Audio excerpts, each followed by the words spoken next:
ગત વર્ષે નવરાત્રિમાં બનેલ દુષ્કર્મની ઘટના લઈને સાંસદ ડોક્ટર હેમાંગ જોશીએ આવી જગ્યાઓ પર લાઇટિંગ કરવાની માંગ કરી છે. ગત વર્ષે નવરાત્રી દરમિયાન ભાયલી દુષ્કર્મની ઘટના બાદ સાંસદ એક્શનમાં આવ્યા હતા. સાંસદ ડોક્ટર હેમાંગ જોશીએ મ્યુનિસિપલ કમિશનર અને પોલીસ કમિશનરને પત્ર લખ્યો છે. નવરાત્રી દરમિયાન અવાવરૂ જગ્યાએ લાઇટો લગાવવા માંગ કરી હતી. કોઈ અનિચ્છનીય ઘટના ન ઘટે જેની અગમચેતીના ભાગરૂપે આ પત્ર લખ્યો છે. શહેરમાં નવરાત્રી દરમિયાન શહેર જિલ્લા ઉપરાંત બહારથી પણ ખેલૈયાઓ આવતા હોવાની વાત કરી હતી. ત્યારે આવી અવાવરૂ જગ્યાઓ મહિલાઓની સતામણી જ નહીં પરંતુ વ્યસનને લગતા ગુનાઓ પણ બની શકે છે. તેથી પ્રાઇવેટ જગ્યાઓ પર પણ લાઇટો લગાવવા કમિશનરને અપીલ કરી છે.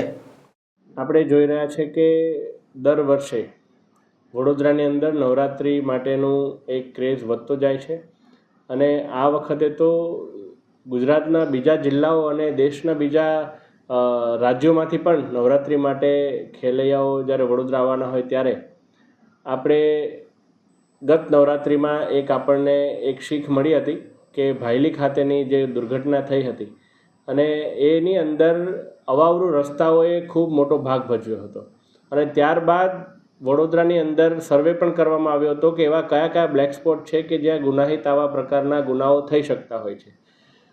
માત્ર મહિલા સતામણી નહીં પરંતુ ઘણા બધા એવા જે વ્યસનને લગતા પણ જે ગુનાઓ છે એ પણ આવા બધા બ્લેક સ્પોટની અંદર થતા હોય છે.